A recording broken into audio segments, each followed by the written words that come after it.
peace, to prevent conflict abroad, universal health care, corporate crime enforcement, waging peace, living wage, repairing America. Party, the GOP, that says no, no, no to about everything except Wall Street and Houston, the oil industry, and the Democrats, stagnant, don't know who they are, dissipating their past traditions, and scapegoating green parties and third parties anytime they lose an election. So all doors should be open for third parties and independent candidates. That's the exercise of free speech. And I just want to answer two quick questions.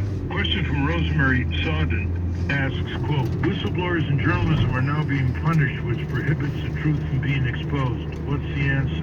End quote. One answer is to have the whistleblower go to the Government Accountability Project, which is a nonprofit institution in Washington, which for many years has defended whistleblowers free.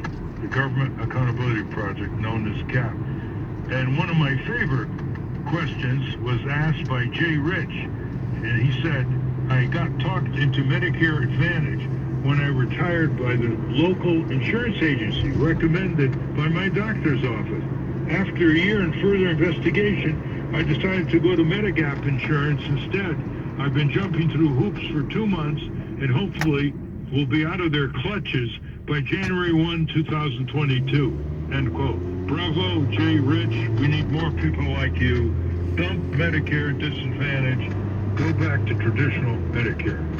Ralph, you wrote a book called Whistleblowing in the early 70s. Was that the first use of the term whistleblower? In any very structured way, yes. Whistleblowers were viewed as snitches, rats, disgruntled employees. And that whistleblowing conference, a little over 50 years ago, started the whole whistleblowing movement in America and around the world. There are now whistleblowing laws in 47 countries. About 8 of them have bounties. That is, whistleblowing can actually earn a bounty once it's confirmed by, say, the Justice Department, and it is proceeded to implant in corporations and government agencies the possibility that someone is going to go to work with their conscience in that agency or that company and blow the whistle. So it's a real deterrent, because whistleblowers risk all, and they do it out of a moral compulsion to do what's right. They can't be bought off.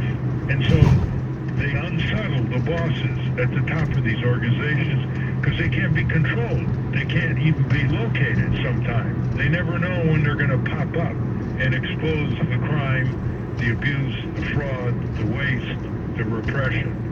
Ralph, these next 3 questions I know kind of get your dander up, but it's obviously something that's on our listeners' minds, and they deal with apathy, lethargy, hopelessness. Is there any basis